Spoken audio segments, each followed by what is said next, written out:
হচ্ছে তার রাষ্ট্র, সমাজ, মানুষের কল্যাণ। কিন্তু আমাদের ৫৪ বছরে আমাদের এই বাংলাদেশটাকে খালি লুটতরাজি হয়েছে। যার অন্যতম উদাহরণ হচ্ছে ফ্যাসিস্ট হাসিনার আমলে ২৮ লক্ষ কোটি টাকা বিদেশে পাচার হয়েছে।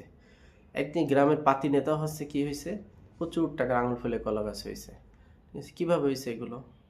আমার গ্রামের একজন চেয়ারম্যান, ঠিক আছে, সে যখন চেয়ারম্যান হয় তার অর্থবিত্ত অবস্থা খুব একটা খারাপ ছিল।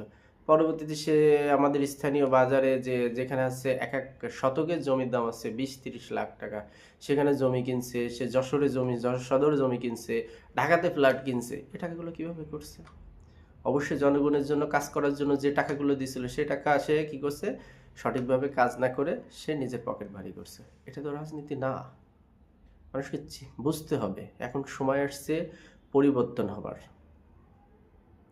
আর আমাদের দেশের সবচেয়ে বড় সমস্যা হচ্ছে, যেই রাজনীতি করুক না, আন্দোলন করুক না কেন, একটা সবচেয়ে বড় কাজ হচ্ছে রাষ্ট্রীয় ক্ষমতায় যে সে আছে প্রচুর অর্থবিত্তশালী হবে। এটাই মানুষকে নিয়ে ভাবারে। সে ৭১ পর থেকে শেখ মুজিবুর সাহেবের যদি আপনি রাজনীতি দেখেন তাহলে কি দেখবেন? সে পাকিস্তানে বন্দী হয়ে থাকে, পাকিস্তান থেকে আসার পরে সে শপথ নেওয়ার টাইম পর্যন্ত পায় নাই, যেটা একটা দেশের রাষ্ট্রীয় ক্ষমতা নিতে গেলে শপথের মাধ্যমে নিতে হয়। সে রাষ্ট্রীয় ক্ষমতা গ্রহণ করলো, করে কি করলো, কি পরিমাণ দুর্নীতি, ওই সময় যে মানুষ যে দুর্ভিক্ষ তৈরি হয়েছে, এটা সবাই জানে সে ইতিহাস। আর আমাদের মুক্তিযুদ্ধের সবচেয়ে বড় ছিল হচ্ছে নির্বাচনী ব্যবস্থা। সেই ব্যবস্থাকে সে ধ্বংস করে ফেলে। ঠিক আছে, বাকশাল গঠন করে, করে কি করে সে একচ্ছত্র ক্ষমতা দখল করে। কিন্তু এটা তো মূল উদ্দেশ্য না রাজনীতির। মূল উদ্দেশ্য হচ্ছে রাষ্ট্রীয় মানুষ, রাষ্ট্রের মানুষ কি চিন্তা করতেছে, কি প্রত্যাশা করতেছে, সেই প্রত্যাশা পূরণ করার মূল উদ্দেশ্যই হচ্ছে রাজনীতি। রাজনীতির মাধ্যমে হচ্ছে পররাষ্ট্রনীতি গ্রহণ করা, বিদেশি শক্তির থেকে দেশটাকে রক্ষা করা, মানুষকে রক্ষা করা, মানুষের ভাগ্যের পরিবর্তন করা। এই ধরনের চিন্তাশীল হয়ে আমাদের মনে হয় রাজনীতিটাকে গুণগত পরিবর্তন করা উচিত।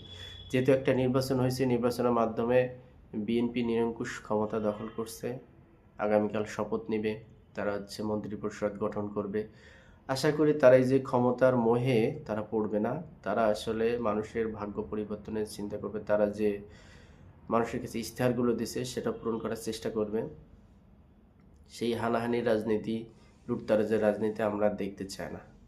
বিশ্বের অনেক উদাহরণ রয়েছে যারা আসলে দেশের কল্যাণে তারা দীর্ঘদিন রাজনীতি করছে, কিন্তু তারা নিজে ক্ষমতায় না যেয়ে দেশের ভাগ্য গণতন্ত্রকে আর উন্নত করছে, সঠিক মানুষের হাতে